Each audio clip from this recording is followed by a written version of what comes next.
Prime Minister has said the country's armed forces have downed a Syrian plane in the border region where rebels have been battling President Assad's forces. Turkey says it shot down the jet by 2 rockets as the warplane had violated its airspace. Erdogan warned Damascus of a heavy response, while Syria accused its neighbour of flagrant aggression, claiming it was flying over Syrian territory. The aircraft came down in Syria. Back to Ukraine now. Over the course of the bloody coup, one of the country's opposition leaders and now interim Prime Minister, Arseniy Yatsenyuk, took to the stage many times to promise people radical changes. But since taking power, he's backtracked on many of those promises. RT's Marina Kostrova reports. The self-proclaimed government in Kiev came to power banking on people's frustration over the collapsed EU deal.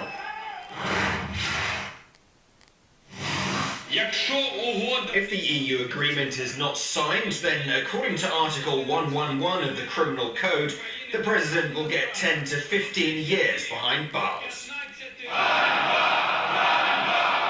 However, later, Arseniy Yatsenyuk had to backtrack on this. We postponed signing the economic section of this document due to concerns over the possible negative effect that entering the free trade area might have for industrial regions. Easier said than done, apparently, once you have to actually analyze all the pros and cons. Looks like everyone's at odds in what's being called the new government in Ukraine, with contradictions reigning supreme. We heard promises from Kiev to join NATO and get as many weapons from member countries as possible. A draft law on the resumption of the process of integration of Ukraine into NATO has been filed and recorded. Provide the maximum possible material and technical assistance in the form of modern military hardware and armaments. Once again, something he had to take back. In order to keep Ukraine undivided, we've decided to keep accession to NATO out of the agenda. What about all those promises to ban the Russian language? I don't want the Ukrainian youth to speak Russian. I want them to speak English. I will make this my top priority. I want them to travel to Europe. This is my assignment. No one's trying to take away your right to speak Russian.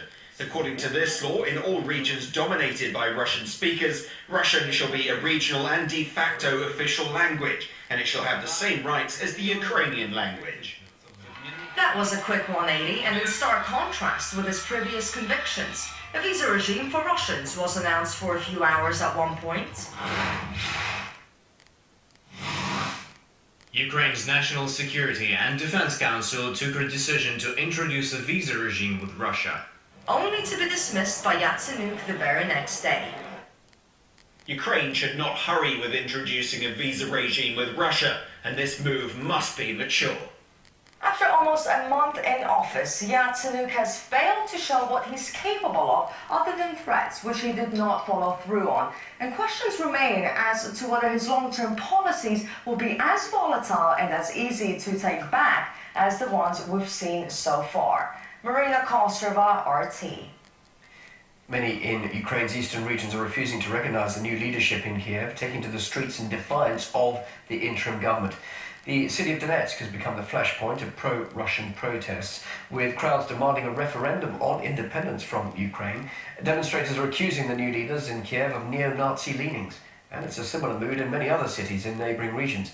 People there are insisting the ousted President Yanukovych is their legitimate leader, and some are calling to follow the example of Crimea and join Russia. Ryan O'Neill reports now from the city of Donetsk, which is actually rallying now.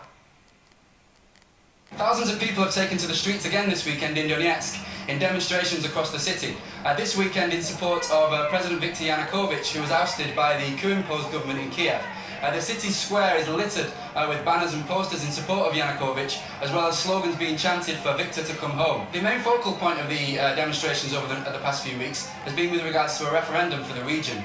And this has continued this weekend with large portions of the demonstrations marching on the regional administrative buildings to demand a referendum for the region of Donbass, of which Donetsk is a part of. So it seems that with Crimea's referendum last weekend, seeing them join the Russian Federation this week, The people here seem to be inspired by that, and the demonstrations have really gathered momentum here in what they believe referendums may become a reality. But the people here insist that this is not just because they are ethnic Russian or speak Russian. There's also economic reasons behind this, where they feel that moving closer to Russia, who they already have many business links with, makes more sense than letting Kiev take them closer to the EU, who has countries that have seen some severe economic hardship in recent years.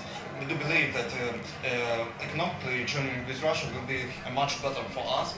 Ukraine, Russia and Belarus, we are all brothers. We want to be together and not divided and told how we should live and what we should do by the EU and America. So the people here are saying that not only did they not recognise or choose the government in Kiev, but that Viktor Yanukovych is still the legitimate president of the country. Maybe he can be the man to come back to Donbass, which is his local region, and take Donbass back to Russia. Bank robberies, office raids and crime rackets seem to be the new reality in Ukraine, where security forces are struggling to maintain control of radicals.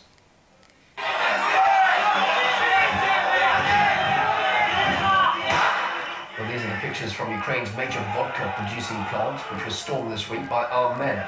Many of them are believed to be the so-called Maidan fighters. Some suggest it was an attempt by shareholders to seize the stock. Witnesses say police appeared at the scene but did nothing to intervene. Well, that might be understandable after seeing a video like this. Police seemingly coming under attack from radicals while simply walking down the street. In another incident, there was an attempt to rob a bank in Kiev, but the group was allowed to walk free. However, the interim prosecutor general seems to have little understanding of the events in the country.